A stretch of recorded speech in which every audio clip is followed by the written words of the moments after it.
man ki ma waxal jàpp naa ni loolu la gëm kon ñu ngi koy ndokkeel bu baax ci génn gi di ci ndokkeel njabootam. Badara Gadiaga aussi war a muñ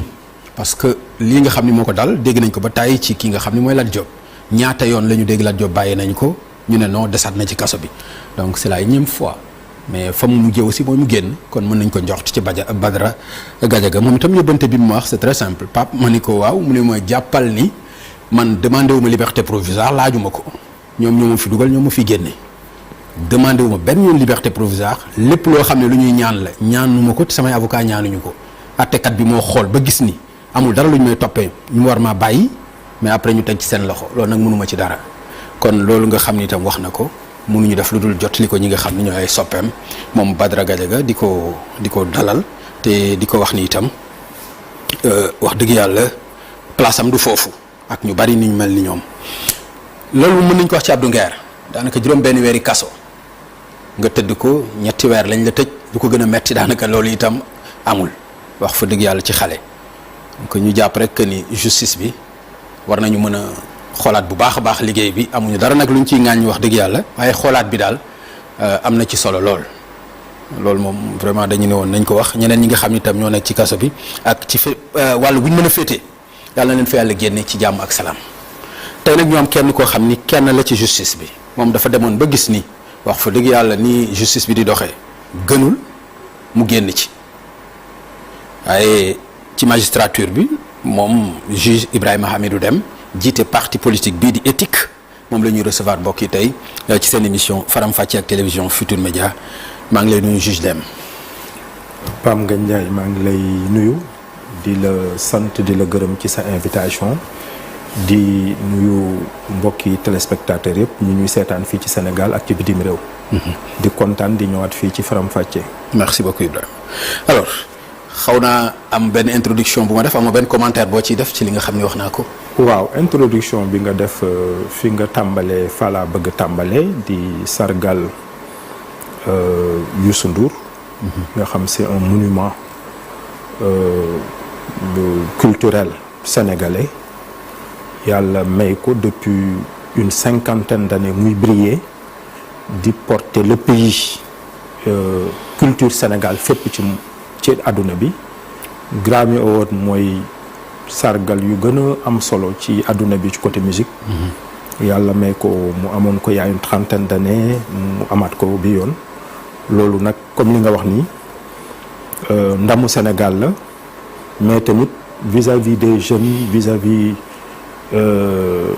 ñi nga xamante ni ay artistes lañu wala sax ñu nekk ci beneen domaine sanction wu liggéey la ak abnégation. parce que lu ci impressionnant mooy depuis 50 ans nit ki nekk ci benn secteur amu ci tànk gannaaw loolu nag dafay wane ni que am na ci sérieux am na liggéey bu mu ci def. effectivement am na ak abnégation exemplarité boobu dañ ko war a jox jeunes yi. ñu ko ci sargal ñun tamit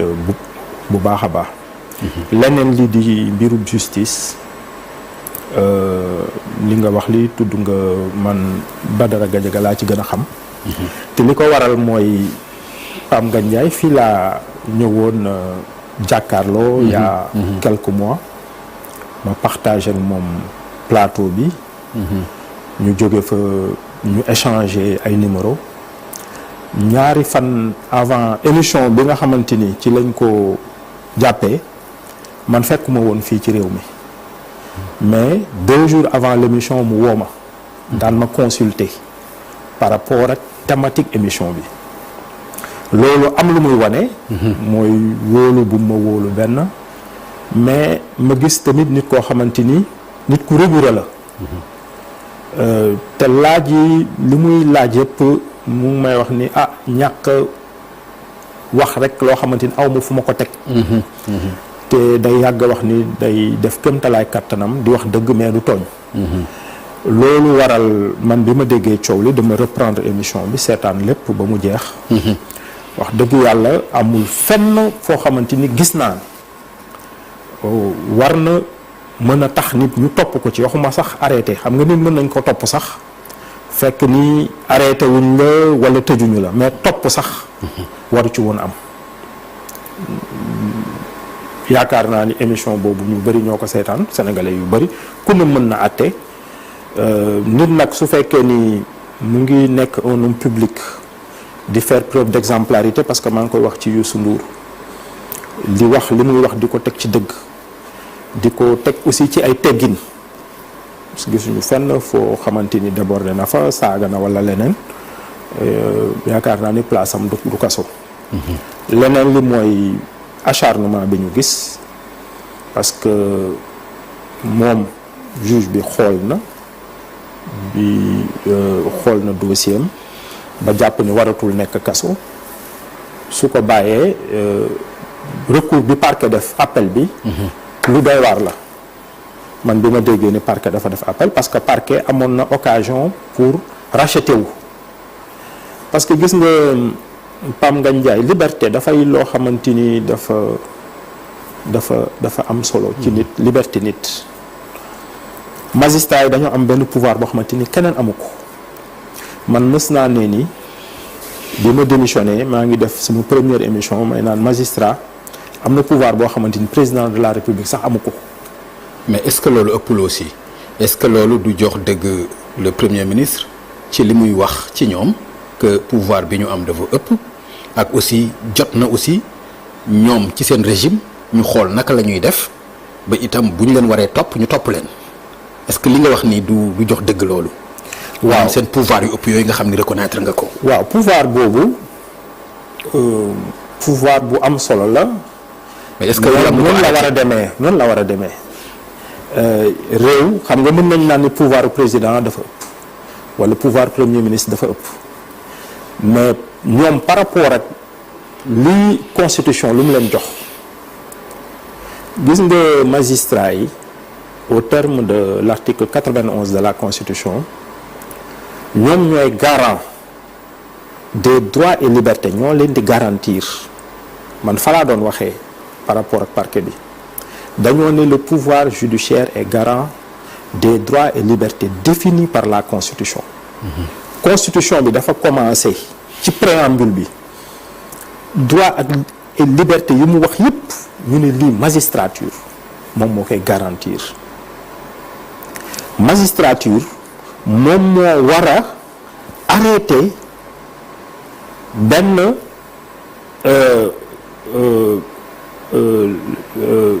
exécutif par exemple su fekkee exécutif mu ngi atteindre yenn droits yi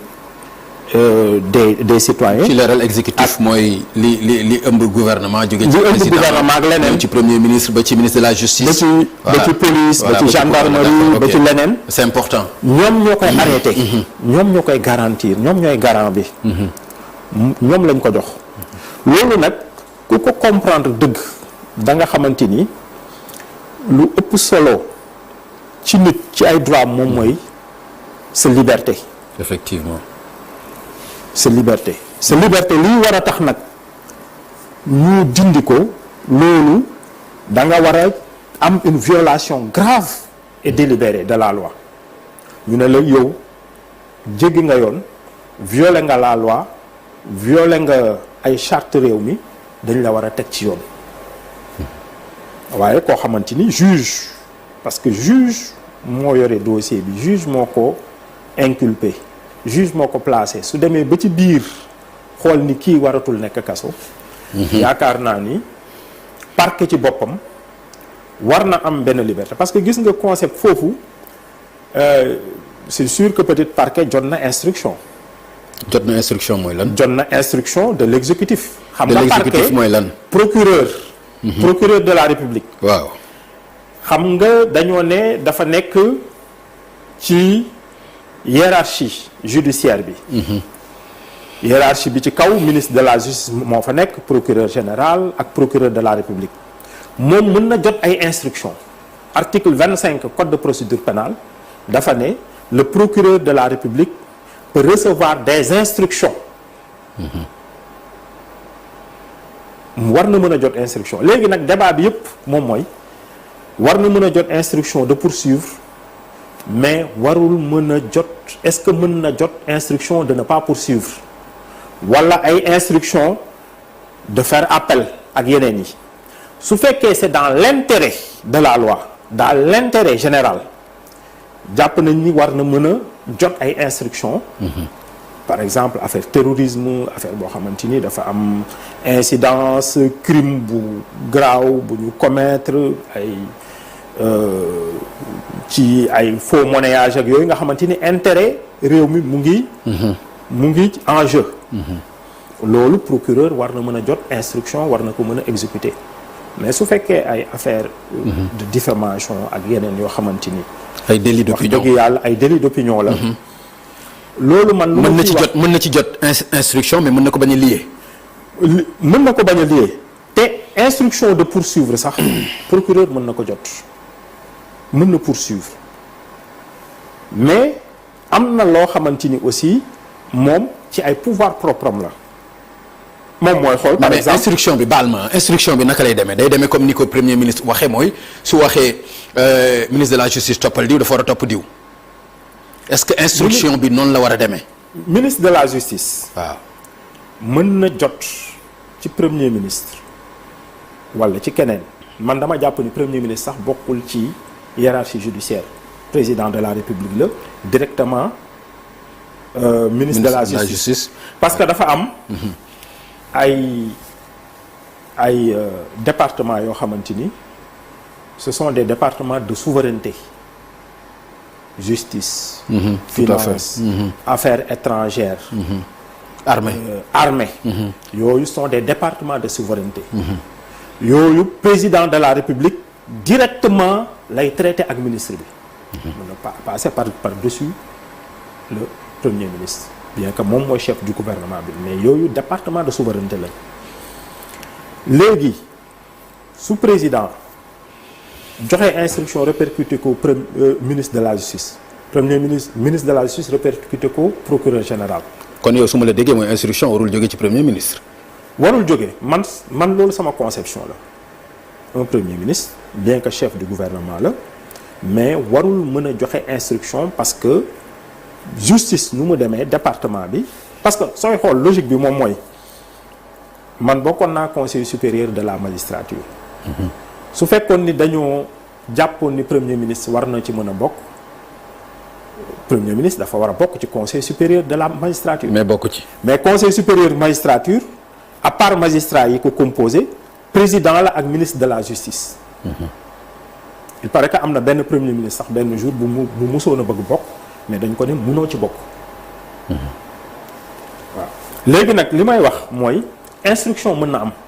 parce que politique pénale état moo koy définir. man am na ñu bari ñuy naan ni parquet dafa war a autonome mooy parquet waratul dépendre ci exécutif man d'accord ma ci loolu. dama d'accord ni parquet war na mën a dépendre ci exécutif. maintenant exécutif dafa am une politique pénale bu mu définir. ku ne su ñëwee dana naan man en matière de violence en matière de vol de bétail ak lii laa ci bëgg a def képp ku ñu élire ci programme boobu war nga ko mën a exécuter. da ngay joxe nag des instructions d'ordre général. mu bañ a personnel mu bañ a nekk des instructions individuelles. c'est vrai que code de procédure pénale waxagul ni les instructions ne doivent pas être individuelles. mais ñun ci ñu référé wu mooy France dem nañu benn moment ba politique bi dugg ci commencé muy am politisation magistrats yi di résister parce que soo gisee réforme bu ne dafa am lu ko indi. magistrats yi commencé refuser suñ leen joxee des instructions d'ordre individuel. maanaam nañu poursuivre Badara Gadiaga procureur bi dafay bañ parce que day naan loolu moom ci ay pouvoir propre am la. ñu dem ba ci biir ñu def ko ci loi ñu ne il ne doit plus y avoir d'instruction individuelle dañoo mën a wax rek procureur del poursuivre mbiru diffamation par exemple saaga yi bëri na fi. ci société bi. ñu ngi gis ni voilà nit ñi daal amatuñu wor mag yooyu nañuy poursuivre mën nañu demander sax ne nañuy poursuivre demander mandat de dépôt fa la ñu mën a yem mais mënuñu naan ne nañu poursuivre tel nañu tëj tel foofu nag la ñu war a dem parce que politisation wu justice moom moo indi jafe-jafe yi mooy ñi nga xamante ni ñoom ñooy nekk ci exécutif bi ci réew mi ñoom dañuy jël justice def ko benn arme contre seen adversaire wala contre lépp lu ñu jàpp ni lii dafay contrarier un peu seeni nguur waaw loolu daal yaakaar naa ni réforme yooyu war nañ ci. alors li nga wax dafay nuru ni par exemple régime bu ñëw justice bi defal ko li mu bëgg su fi jógee keneen ku ñëw mu defal ko li mu bëgg. mais Pam Ngagne Ndiaye ñun cercle vicieux boobu la ñu nekk te loolu ñun xaw nañu yàgg tuuti ci justice. man damay naan dama génn adolescence rek dugg ci justice. may dugg ci justice presque bi may dugg école comme élève greffier ci lañ commencé stage di dem boobu Cap Manuel la woon 21 ans la amoon ñaar fukki at ak benn ci régime Abdou Diouf en 96 97 ci lañ nekkoon au centre de formation judiciaire donc nga nekk ci ñetti régime ba ci ñeent léegi nga am li nga ci xam à l'époque justice amul woon yenn moyens yi amuñu woon yenn moyens yi du tout mais à l'époque justice mu ngi doon jouer rôle am son rôle d'arbitre et de régulateur ñëpp suñu fàttali ko temps yooyu magistrat yi fi nekkoon ay Kéba Mbaye ay Assane Bassirou Diouf dañoo amoon Ousmane Camara ñoom Ousmane Camara dañoo amoon taxawaay boo xamante ni malgré que amul woon réseaux sociaux yeeg yooyu mais ñëpp leen xamoon xam nga léegi li may wax mooy ku ñu laaj 99% des Sénégalais même les intellectuels même les hommes de médias yéen ñi nekk fii ku leen laaj premier président cour de cassation cour suprême nu mu tudd sax xamuñu ko procureur général cour suprême xamuñu ko souvent lan la parce que c'est comme si dañuy def preuve de discrétion boo xamante ni voilà war nañu gën a affirmer wu comme ni ñu ko ñoom Kéba Mbaye daan defee affirmer wu mooy génn parfois def yenn ay points de presse wala génn def yenn colloque wala génn même pas ay colloque ay points de presse occasion bu ñu am dañu doon affirmer l'indépendance du pouvoir judiciaire gis nga Isaac Foster ak Kéba Mbaye saa yu ñu demoon ay rentrée des cours et tribunaux dañu doon rappeler benn mbir boo xamante ni évidence la woon dañuy naan monsieur le président dañuy jàkkaaru président de la République monsieur le président si vos décrets sont illégaux nous allons les annuler loolu ñëpp xam nañ ni pouvoir boobu la ñu mais dañ koy affirmer Sénégalais yëpp xam ni lii la ñu wax ñii de ndekkee ñoom ndekkee am nañu pouvoir annuler décret président de la République te nii la ñuy taxaw di ko waxee loolu la suñu gisee fii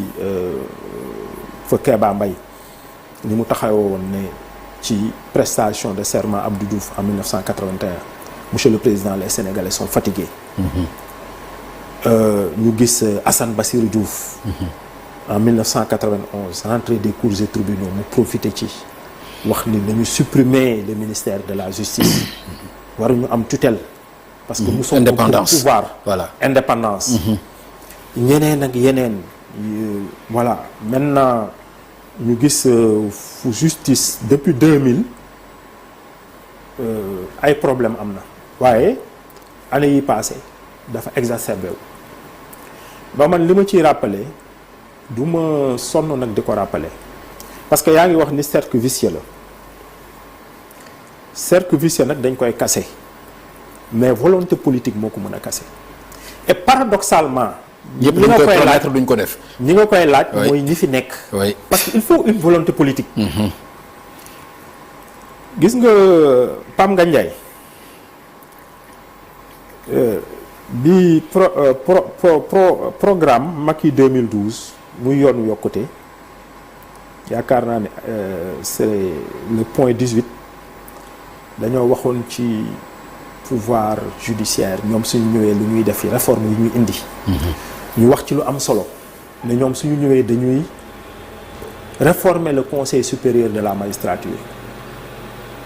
dans sa composition comme dans son fonctionnement ma gis ko ma ne lii de moom am na solo parce que ñii moom xam nañu dëggantaan jafe-jafe yi fu nekk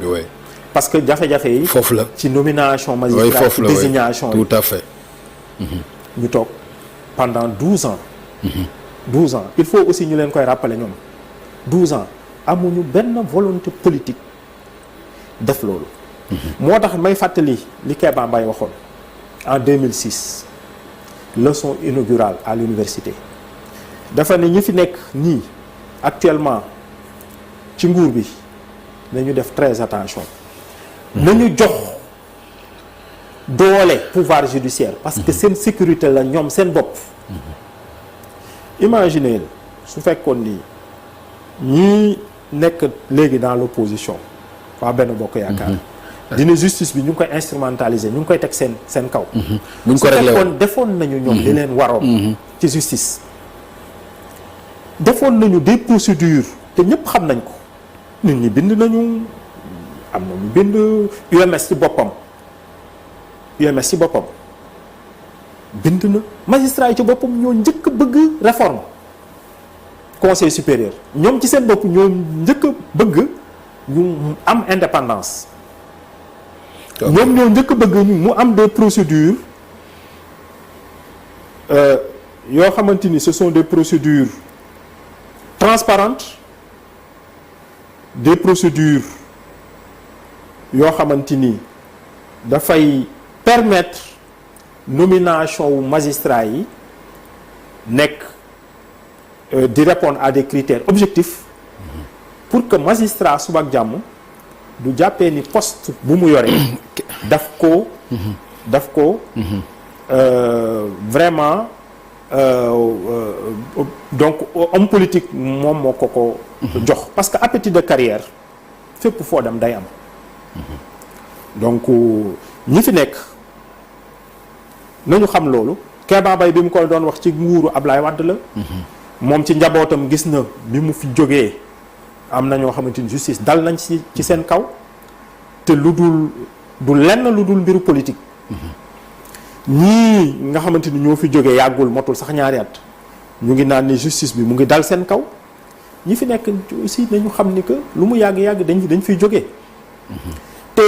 su dul dara sax nga xool yow loo consolider yow lan nga def ci démocratie ban pierre nga apporter à l'édifice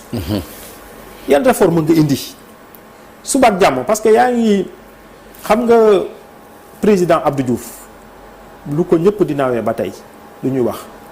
le code consensuel moo tax Sénégal am benn système électoral bu bokk ci gën ci àdduna bi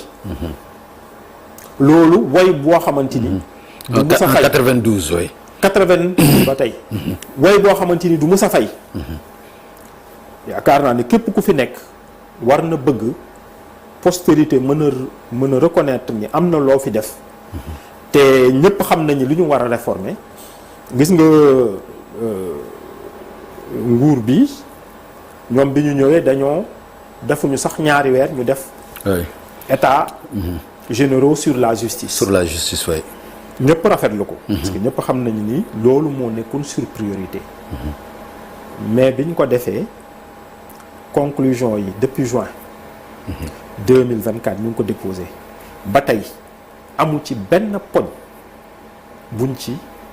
mettre en œuvre. d'accord alors ci poñ yooyu nga xam ni ñi ngi ci doon xaar bokk na ci le juge des libertés maanaam mu bokk ci conclusion yi nga xam ni tënk nañu ko ci états généraux yooyu nga xam ni moom lañ jagleeloon wàllu yoon mais jàppaloo ni par exemple loolu ci problème yi nga expliqué nii ci Badara Gadiaga ak ñeneen le juge des libertés mënoon na ci def dara ba nga xam ne parquet du am doole bi mu am. maintenant avant juge des libertés Pam Ngagne dafa am réforme conseil supérieur d'abord magistrat yi kii nekk juge des libertés na xam na ni que moom postam amul kenn koo xamante ni moom la ko devoir. ah d'accord. d'abord Ok. désignation magistrat yi. d'accord. man loolu dama ci. te loolu li koy régler mooy par exemple le président de la république génn ci wala mën na ci des. xam nga man foofu dama ci d'accordul ak ñu bëri man dama jàpp ne lu am solo du président nekk wala mu génn ci conseil supérieur man loolu sama